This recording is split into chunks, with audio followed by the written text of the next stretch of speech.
Hi everybody, and welcome to Once Upon a Scarf. This channel celebrates the art of the vintage scarf, from luxury silks to bandanas, and takes a deep dive into the wonderful stories they tell. Today, we're taking a close look at a classic Pucci scarf that tells a surprisingly complex story.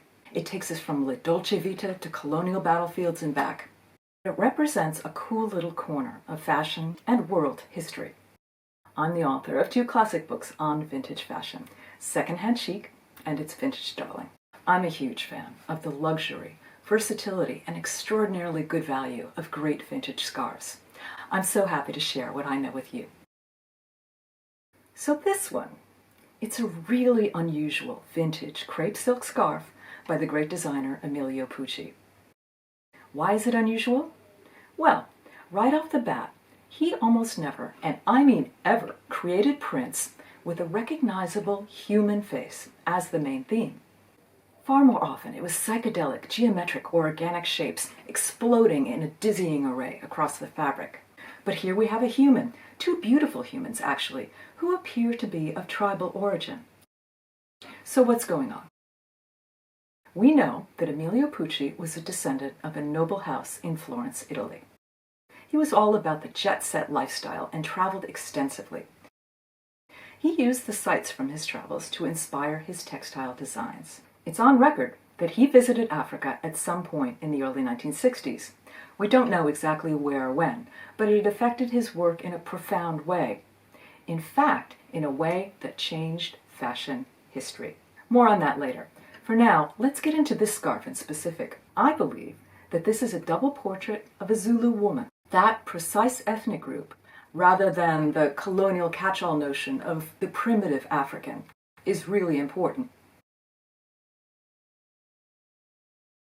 They're the largest ethnic group in southern Africa. In 1816, under their great leader Shaka, this people united into an empire.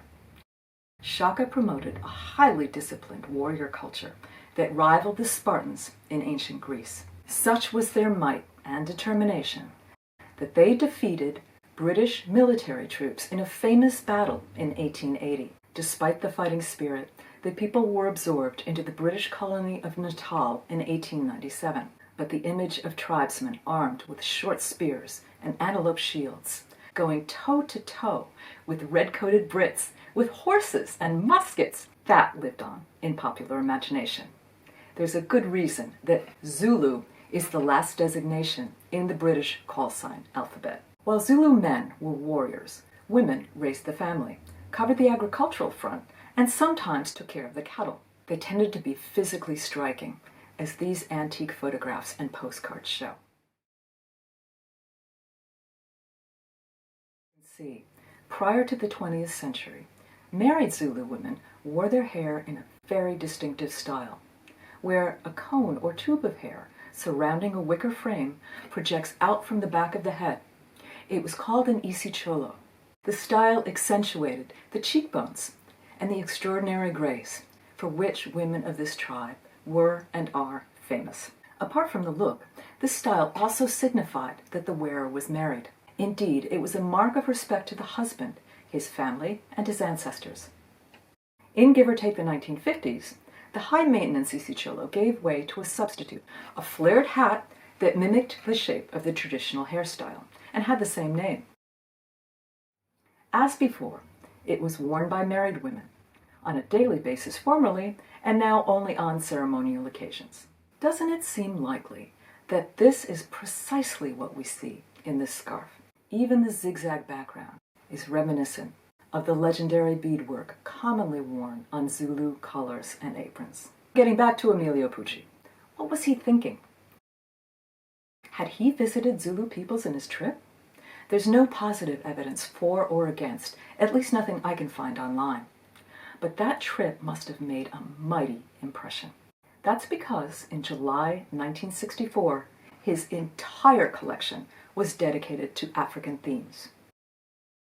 We see traditional motifs given the Pucci treatment: masks, shields, tropical leaves. Reviewing the 1964 collection, the New York Times said this: Emilio Pucci has brought Africa into the international world of fashion with his new African-inspired print.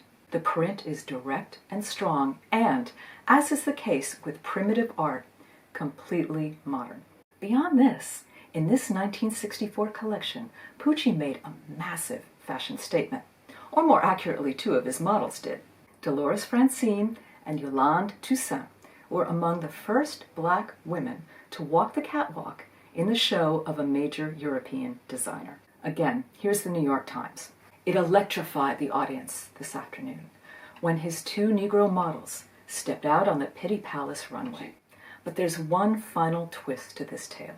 It just so happens that in January of 1964, the same year that Pucci issued his famous African collection, a blockbuster film took the world by storm. Zulu was an epic British war movie starring Michael Caine in his first ever role.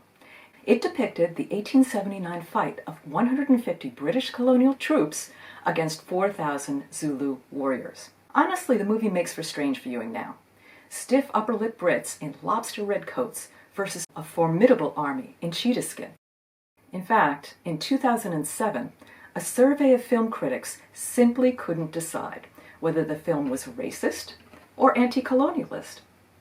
Either way, in the story, the Zulu are treated with respect, both as a culture and as a military opponent. On its release, it was the biggest box office hit in Britain and won highly positive reviews worldwide, except South Africa, where it wasn't shown. So this begs the question, was Emilio Pucci's enthusiasm for African culture purely derived from his travels and cultural sophistication? Or did this master marketer see a tie-in opportunity with Zulu imagery being so much in the popular imagination?